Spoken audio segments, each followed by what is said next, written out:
श्लोक 19 पार्ट 6 ध्यानयोग छठा पाठ।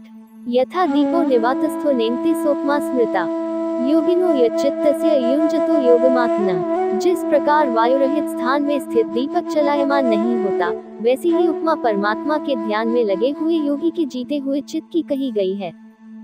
19 व्याख्या। इस श्लोक में भगवान श्री कृष्ण ध्यान की अवस्था की उपमा एक दीपक के माध्यम से देते हैं। जैसे एक दीपक बिना हवा के स्थिर होता है और उसकी ज्योति कभी हिलती नहीं है, वैसे ही एक योगी का मन भी ध्यान की अवस्था में स्थिर रहता है। दीपक की उपमा। दीपक का बिना हिले स्थिर रहना ध्यान की स्थिरता का प्रतीक है।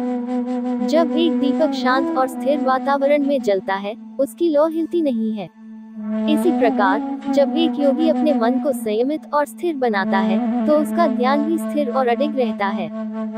योगी की स्थिति। यहाँ पर योगिनो यच्चित्तस्य से तात्पर्य है कि जो व्यक्ति ध्यान की साधना करता है, उसका मन स्थिर और संतुलित रहता है।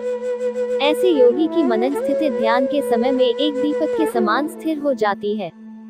इस श्लोक के माध्यम से भगवान श्री कृष्ण ने ये स्पष्ट किया है कि ध्यान की सफलता का मुख्य पहलू मन की स्थिरता है, जो ध्यान के अभ्यास द्वारा प्राप्त होती है। योगी को ध्यान की अवस्था में स्थिरता और समर्पण की आवश्यकता होती है, ताकि वह अपने मन को पूरी तरह से एकाग्र कर सके। श्लोक 20 पार्ट 6 ध्यानयोग छठा पाठ। यत्रोपरमते चित्तम निरुद्धम योग सेवया यत्र चैवात्मनात्मान पश्यन्नात्मनि तुष्यति। योग के अभ्यास से निरुद्ध चित्त जिस अवस्था में उपराम हो जाता है और जिस अवस्था में परमात्मा के ध्यान से शुद्ध हुई सूक्ष्म बुद्धि द्वारा परमात्मा को साक्षात करता हुआ सच्चिदानंद घन परमात्मा में ही संतुष्ट रहता है।